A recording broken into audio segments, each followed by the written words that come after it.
안녕하세요. 만나서 반갑습니다. 역사가 김영주입니다. 한중일 근대사 삼국지 제132부 청제국 만국공법을 배우다 라는 주제를 가지고 오늘 여러분과 함께 할 겁니다.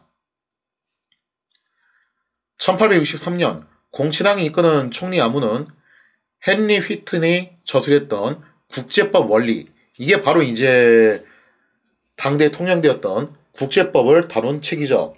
그 서적을 입수해서 만국공법이라는 이름으로 출간을 하게 됩니다. 이 만국공법이라는 단어는 한국사 시간에도 한 번쯤은 들어보셨을 법한 단어예요. 이게 쉽게 말해서 이제 국제법이라는 뜻이죠.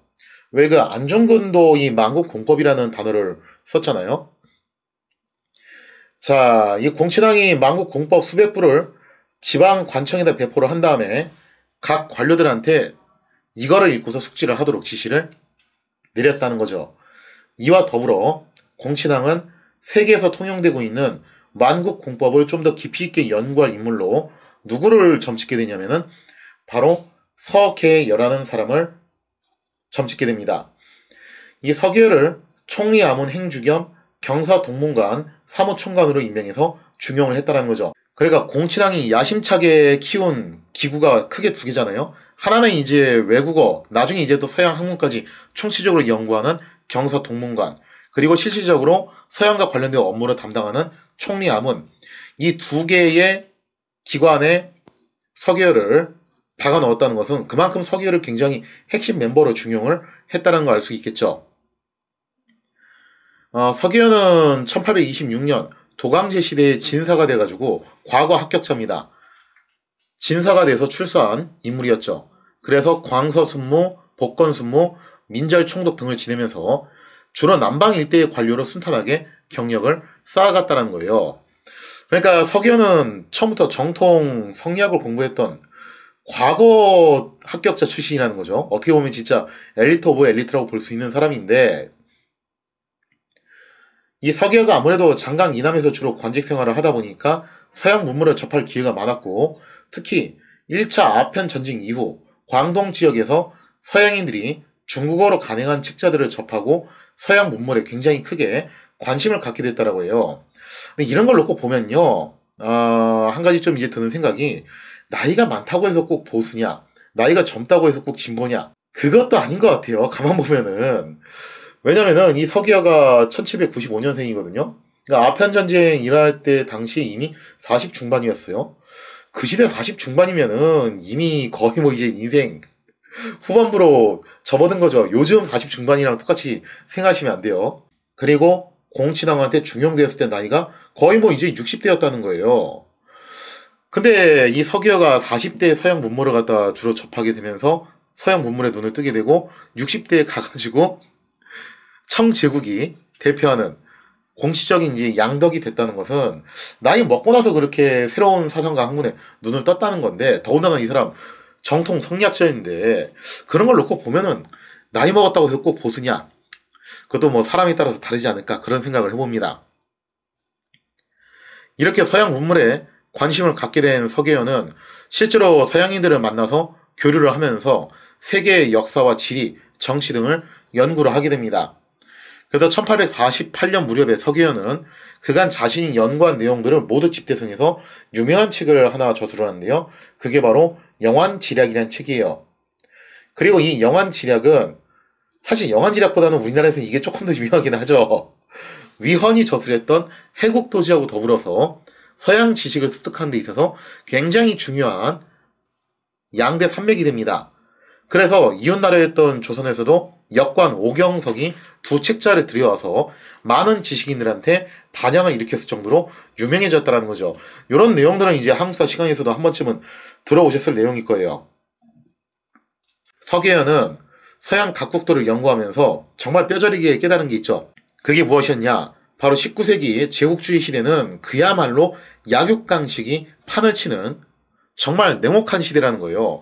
이거는 눈 감고 있는 게 아니라 눈 뜨고 있어도 불알 떼어가는 그런 시대라는 거예요. 하지만 서계여가 또 주목한 게 하나 있어요. 이런 잔혹한 서구 열강 속에서도 그나마 그나마 이제 좀 믿을만한 나라가 있었는데, 저 수많은 하이에나와 제칼과 대머리 독수리 사이에서도 나름 이제 사자 같은 기품을 가진 그런 맹수가 있다 이거예요. 그게 누구였냐? 바로 미국이었다라는 겁니다. 그나마 미국이 가장 믿을만 하다라고 판단을 했다라는 거죠. 서계현은 영환지략을 통해서 미국이야말로 인류 역사상 가장 훌륭한 정치와 산업체제를 갖춘 인류 선진국이다라고 칭찬에 마지 않았다는 거예요. 솔직히 말해서 이 시점에서의 미국은 당연히 영국보다 한 수 아래고 프랑스보다도 밑이었어요. 그런데 서기어가 미국을 가장 최인류 선진국이라고 칭찬에 마지 않았다는 거죠. 특히 미국의 국부였던 조지 워싱턴을 정말 엄청나게 찬양을 하는데 이 조지 워싱턴을 두고서 뭐라고 얘기하냐면은 중국 역사상 가장 위대한 성군인 요순과 비견할 만하다라고 그렇게 축혀 세웠다는 거죠. 그러니까 중국인들한테 있어서 요순과 같은 존재다라고 하면은 그건 거의 뭐 최상의 칭찬이고 이상 더 이상 해줄 수 없는 칭찬이라는 거죠. 이처럼 서기어가 영한 지략을 통해서 조지 워싱턴을 찬양에 마지 않았고 또 이러한 내용을 또 어떻게 미국인들이 입수를 해서 듣게 됩니다. 야 저기 동방에 중국에 가봤더니 서기어라는 친구가 그렇게 우리 국부 조지 워싱턴을 칭찬하던데? 하면서 이렇게 관심을 좀 갖게 되었다는 거죠. 그리고 때마침 이 무렵에 미국에서는 국부인 조지 워싱턴을 기리기 위한 기념탑이 제작되는 중이었어요. 미국은 이 기념탑에 새겨 넣을 문구를 세계 각국의 이제 축전 공모를 받았다는 거죠. 자, 그래서 이제 각 나라에서 내놓으라는 장인과 기술자들이 정말 유리한 문장으로 여기다 이제 문구를 새겨 넣어서 미국에다 선물로 줬는데, 그때 이제 중국에 거주하고 있었던 미국인들이 이 소식을 듣고서 뭐 중국 정부가 그럴 것 같지는 않으니까 우리가 현지에서 한번 해보자 하고서 청제국 내에서 최상급 화강압을 구입을 해가지고 영한 지략에 쓰여있는 조지 워싱턴에 대한 찬양 문구를 그것도 한자 그대로 옮겨가지고 새기게 되었다는 거죠. 이것도 굉장히 흥미로운 부분이에요. 1853년 마침내 중국에서 제작된 이 석판은 미국으로 운송이 됐습니다. 다만 주의하셔야 될 점은 이거는 청제국이 제작해가지고 미국에다 준 게 아니라 청제국에 거주하고 있는 미국인들이 제작한 거예요. 미국의 수도 워싱턴에 도착한 후에 기념탑에 박혀가지고 오늘날까지 그 위용을 뽐내고 있는 건데요. 제가 첫째 고모께서 미국에 이민을 가셨고, 그러니까 그 고모부가 주한 미군이세요. 그래서 이제 아예 그쪽으로 귀화를 하셨거든요. 그래서 미국에 나름 이제 아는 지인들이 있기는 있어요. 그럼에도 불구하고 안타깝게도 지금까지 미국을 한 번도 못 가봤습니다. 제가 가면은 꼭 보고 싶은 것 중에 하나가 바로 저거예요. 그러니까 현대 과학기술로도 진짜 좀 낙후된 국가들은 만들기 어려운 저런 기념탑을 19세기 그 시대에 저거를 만들었다는 것은 정말 대단하다고 할 수 있죠. 당시 미국이 얼마나 발전된 국가인지를 갖다가 알 수 있는 지표가 아닐 수가 없습니다. 1867년 무렵 세월이 제법 흐른 후에 미국은 조지 워싱턴에 대한 찬양 문구를 써준 답례로 미국 공사관이 직접 서기어를 불러가지고 조지 워싱턴의 초상화를 증정을 해주게 돼요. 그러니까 서기어 입장에서는 자기가 그렇게 찬양에 맞지 않았던 조지 워싱턴의 초상화를 수여를 받았으니까 정말 감기가 무량하겠죠. 요즘으로 치자면은 일종의 굿즈라고 해야 되나? 하여튼 그거를 이제 득템을 하게 됐던 거죠. 이처럼 서기어는 미국에서 제법 유명한 인사가 되었습니다. 어느 정도로 이제 미국이 알려지게 됐냐면은 뉴욕타임즈에서는 서기어를 두고서 뭐라고 평가를 했냐면은 동방의 갈릴레이라고 소개를 할 정도였다라고 하죠. 실제로 서기어가 서양 문물에 관심이 많았고 특히 지리 분야에 대해서 굉장히 박식했기 때문에 동방의 갈릴레이라고 불리는 것도 나름 손색이 없는 별명인 것 같아요. 이처럼 서기어는 세계적으로 유명한 중국의 근대 지식인으로 평가를 받게 되었고 실제로 서양 문물을 깊숙이 연구를 해가지고 지리, 역사, 문학, 법률에도 조예가 제법 깊었다고 합니다. 공치당은 이러한 경력을 가진 서기어를 중용을 했고 그를 통해서 서양의 만국 공법을 연구하고 학습하고자 했다는 거죠.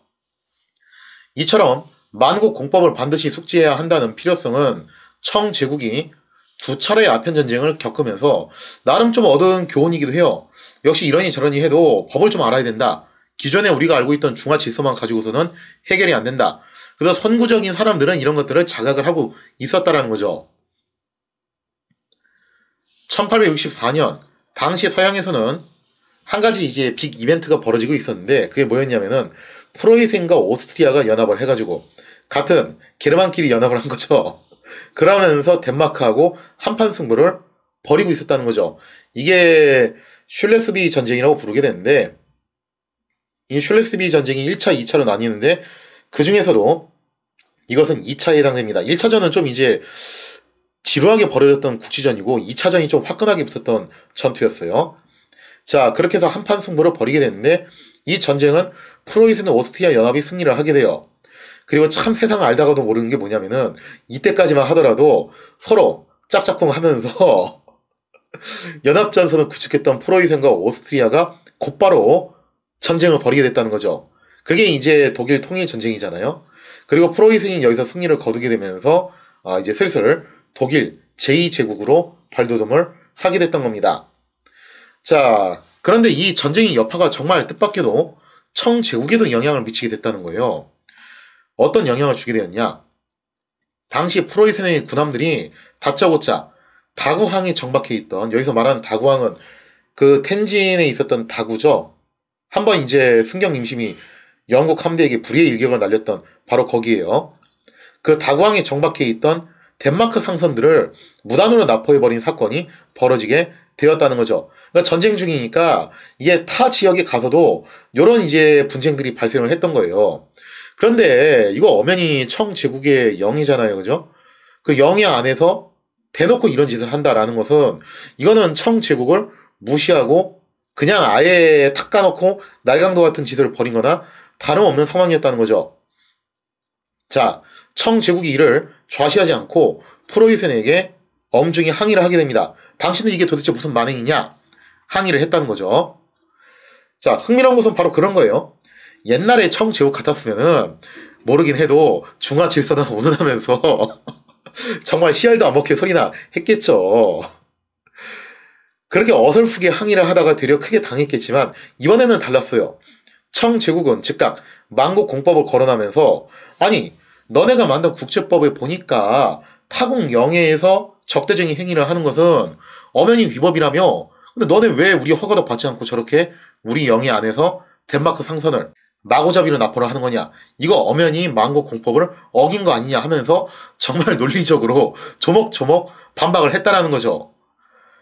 자, 이렇게 청제국이 만국공법을 이용해서 프로이센에게 항의를 한 것이 상당히 큰 효과를 보게 돼요.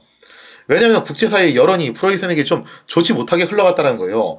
그래, 저거 뭐 프로이센이 잘못한 거 맞네. 선 넘었네. 그러면서 이제 여론 자체가 청제국에게 유리하게 흘러가게 됐다는 거죠. 자, 그래서 결국에는 프로이센은 청제국에게 배상금을 무는 그런 신세가 되었다는 겁니다.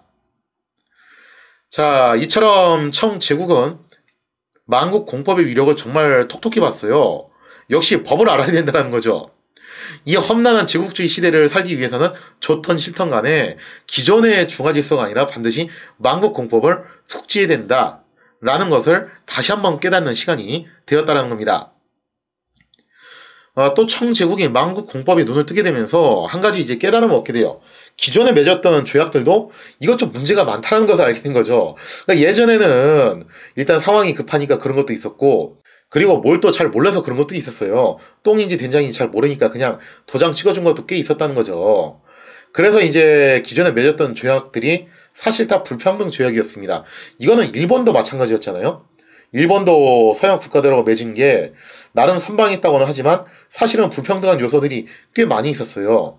그리고 조선도 훗날에 맺게 될 강화도 조약 역시 불평등 조약이죠. 그래서 이때 불평등 조약 맺었던 나라들이 국제법을 좀 배우게 되면서 다 어떤 생각을 하냐면은 이거 법을 좀 개정해야 될 것 같은데 조약 개정해야 될 것 같은데 그 생각을 다 하게 된다는 거예요. 그거를 좀 이제 청제국은 상당히 일찍 깨우친 거죠. 자, 그래서 특히 이제 청제국이 2차 아편전쟁에서 패배한 다음에 체결을 했던 북경조약, 이거 정말 문제가 많다라고 판단을 하게 됩니다. 자, 그래서 청제국에서는 천하 만국은 평등하다라는 만국공법의 논리에 따라서 북경조약을 개정하고자 하는 움직임을 보이게 되었다는 거죠. 아니, 만국 공법에 따르면 천하 만국은 다 평등하다며? 근데 왜 이렇게 불평등한 조약을 맺었지? 이거 문제 있어. 바꿔야 돼. 했다라는 거죠. 문제는 이러한 과업을 짊어지는 인재가 필요로 했는데 이러한 역량을 가진 외교관이 있었냐? 당시 청지국에 그런 외교관이 있을 리가 없죠. 이게 문제였어요. 물론 청제국도 나름 노력을 해가지고 젊은 인재들을 서양에 보내서 견문을 넓히고자 했다라는 거죠.